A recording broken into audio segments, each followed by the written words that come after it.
ಎಡವಿದ್ದು ಸರ್ಕಾರ ಅಲ್ಲ, ಎಡವಿದ್ದು ನಮ್ಮ ಒಟ್ಟು ವ್ಯವಸ್ಥೆಗಳಲ್ಲ.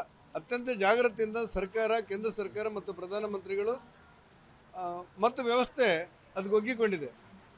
ಎಡವಿದ್ದು ಎಲ್ಲಿ ಅಂತ ಹೇಳಿದರೆ, ನರೇಂದ್ರ ಮೋದಿಯವರು ಪ್ರಧಾನಮಂತ್ರಿಯಾಗಿ ಅಧಿಕಾರ ಸ್ವೀಕರಿಸಿ ಈಗ 12 ವರ್ಷಗಳಾಯಿತು, 12 ವರ್ಷ ಮೀರಿತು. ಇವತ್ತು 18 ವರ್ಷದ ಯುವಕರಿಗೆ ನರೇಂದ್ರ ಮೋದಿಯವರಿಗಿಂತ ಮೊದಲು ಆಡಳಿತ ಹೇಗಿತ್ತು ಅಂತ ಗೊತ್ತಿಲ್ಲ. ಒಂದು ಸಾರಿ ಯೋಚನೆ ಮಾಡಬೇಕು ನಮ್ಮ ಯುವಕರೆಲ್ಲ.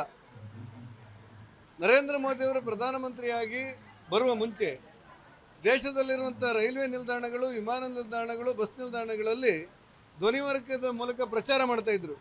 ಏನಂದರೆ, ಈ ರೈಲು ನಿಲ್ದಾಣದಲ್ಲಿ ಯಾವುದೋ ಅಪರಿಚಿತ ವಸ್ತುಗಳಿದ್ದರೆ ಮುಟ್ಟಬೇಡಿ, ಯಾವುದು ಬಾಂಬ್ ಆಗಿರ್ಬೋದು, ಬಾಂಬ್ ಸ್ಫೋಟ ಆಗ್ಬೋದು, ಯಾವುದೇ ವಸ್ತುಗಳಿದ್ದರೆ, ಅನಾಥವಾಗಿ ಬಿದ್ದಿರುವಂಥ ಚೀಲಗಳಿದ್ದರೆ ಪಕ್ಕದಲ್ಲಿರುವಂಥ ಪೊಲೀಸ್ ಠಾಣೆಗೆ ನೀವು ಮಾಹಿತಿಯನ್ನು ಕೊಡಿ ಅಂತೇಳಿ ಪ್ರಚಾರ ಮಾಡಿ, ಜಾಗೃತಿ ಮಾಡಿ, ಭಯೋತ್ಪಾದನೆ ಬಗ್ಗೆ ಜಾಗೃತಿ ಮಾಡುವಂಥ ವಾತಾವರಣ ಇತ್ತು. ಅವತ್ತು ಈ ಹುಡುಗರಿದ್ದಾರಲ್ಲ, 18-19 ವರ್ಷದ ಹುಡುಗರು ತಾಯಿ ಕೈ ಹಿಡ್ಕೊಂಡು ಹೋಗುವಂಥ ಸಣ್ಣ ಪ್ರಾಯದಲ್ಲಿದ್ದರು. ಅವತ್ತಿನ ಕಾಲ ಹಾಗಿತ್ತು. ಅನೇಕ ಸಾರಿ ದೇಶದಲ್ಲಿ ಆಗಿರುವಂಥ ಮಹತ್ತರವಾದಂಥ ಬದಲಾವಣೆಗಳು ಈ ಹೊಸ ಹುಡುಗರಿಗೆ ಗೊತ್ತಿಲ್ಲ ಅಂತ ಅನಿಸ್ಬಿಡುತ್ತೆ. ಆ ಕಾರಣಕ್ಕೆ ಕೆಲವರು ಕಾಕ್ರೋಚನ್ನು ನೋಡಿದಾಗ ಏನೋ ಒಳ್ಳೆ ಕೆಲಸ ಆಗ್ತಾ ಇದೆಯೇನೋ, ಚಳವಳಿ ಆಗ್ತಾ ಇದೆಯೋ ಅಂತ ನಂಬಿದ್ದಾರೆ. ಈಗ ಎಲ್ಲ ಯುವಕರಿಗೂ ಸತ್ಯದ ದರ್ಶನ ಆಗಿದೆ. ನರೇಂದ್ರ ಮೋದಿ ಬರುವ ಮುಂಚೆ ಇರುವಂಥ ಭಾರತ, ನರೇಂದ್ರ ಮೋದಿಯವರು ಬಂದ ನಂತರ ಭಾರತ ಆಗಿರುವಂಥದ್ದನ್ನು ಅರ್ಥ ಮಾಡ್ಕೊಳ್ಳಿಕ್ಕೆ ಯುವ ಸಮೂಹ ಇವತ್ತು ಸಜ್ಜಾಗಿದೆ ಅಂತ ನನಗನ್ಸುತ್ತೆ. ಎಡವಿದ್ದು ಸರ್ಕಾರ ಅಲ್ಲ, ಎಡವಿದ್ದು ನಮ್ಮ ಒಟ್ಟು ವ್ಯವಸ್ಥೆಗಳಲ್ಲ. ಅತ್ಯಂತ ಜಾಗ್ರತೆಯಿಂದ ಸರ್ಕಾರ, ಕೇಂದ್ರ ಸರ್ಕಾರ ಮತ್ತು ಪ್ರಧಾನಮಂತ್ರಿಗಳು ಮತ್ತು ವ್ಯವಸ್ಥೆ ಅದಕ್ಕೆ ಒಗ್ಗಿಕೊಂಡಿದೆ. ಎಡವಿದ್ದು ಎಲ್ಲಿ ಅಂತ ಹೇಳಿದರೆ, ನರೇಂದ್ರ ಮೋದಿಯವರು ಪ್ರಧಾನಮಂತ್ರಿಯಾಗಿ ಅಧಿಕಾರ ಸ್ವೀಕರಿಸಿ ಈಗ 12 ವರ್ಷಗಳಾಯಿತು, 12 ವರ್ಷ ಮೀರಿತು. ಇವತ್ತು 18 ವರ್ಷದ ಯುವಕರಿಗೆ ನರೇಂದ್ರ ಮೋದಿಯವರಿಗಿಂತ ಮೊದಲು ಆಡಳಿತ ಹೇಗಿತ್ತು ಅಂತ ಗೊತ್ತಿಲ್ಲ. ಒಂದು ಸಾರಿ ಯೋಚನೆ ಮಾಡಬೇಕು ನಮ್ಮ ಯುವಕರೆಲ್ಲ.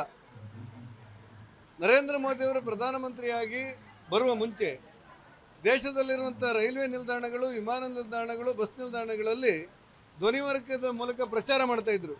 ಏನಂದರೆ, ಈ ರೈಲು ನಿಲ್ದಾಣದಲ್ಲಿ ಯಾವುದೋ ಅಪರಿಚಿತ ವಸ್ತುಗಳಿದ್ದರೆ ಮುಟ್ಟಬೇಡಿ, ಯಾವುದು ಬಾಂಬ್ ಆಗಿರ್ಬೋದು, ಬಾಂಬ್ ಸ್ಫೋಟ ಆಗ್ಬೋದು, ಯಾವುದೇ ವಸ್ತುಗಳಿದ್ದರೆ, ಅನಾಥವಾಗಿ ಬಿದ್ದಿರುವಂಥ ಚೀಲಗಳಿದ್ದರೆ ಪಕ್ಕದಲ್ಲಿರುವಂಥ ಪೊಲೀಸ್ ಠಾಣೆಗೆ ನೀವು ಮಾಹಿತಿಯನ್ನು ಕೊಡಿ ಅಂತೇಳಿ ಪ್ರಚಾರ ಮಾಡಿ, ಜಾಗೃತಿ ಮಾಡಿ, ಭಯೋತ್ಪಾದನೆ ಬಗ್ಗೆ ಜಾಗೃತಿ ಮಾಡುವಂಥ ವಾತಾವರಣ ಇತ್ತು.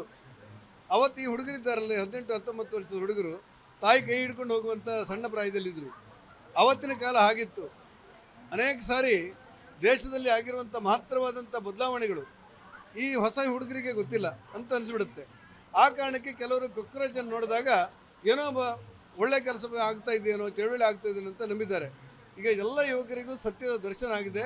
ನರೇಂದ್ರ ಮೋದಿ ಬರುವ ಮುಂಚೆ ಇರುವಂಥ ಭಾರತ, ನರೇಂದ್ರ ಮೋದಿಯವರು ಬಂದ ನಂತರ ಭಾರತ ಆಗಿರುವಂಥದ್ದನ್ನು ಅರ್ಥ ಮಾಡ್ಕೊಳ್ಳಿಕ್ಕೆ ಯುವ ಸಮೂಹ ಇವತ್ತು ಸಜ್ಜಾಗಿದೆ ಅಂತ ನನಗನ್ಸುತ್ತೆ.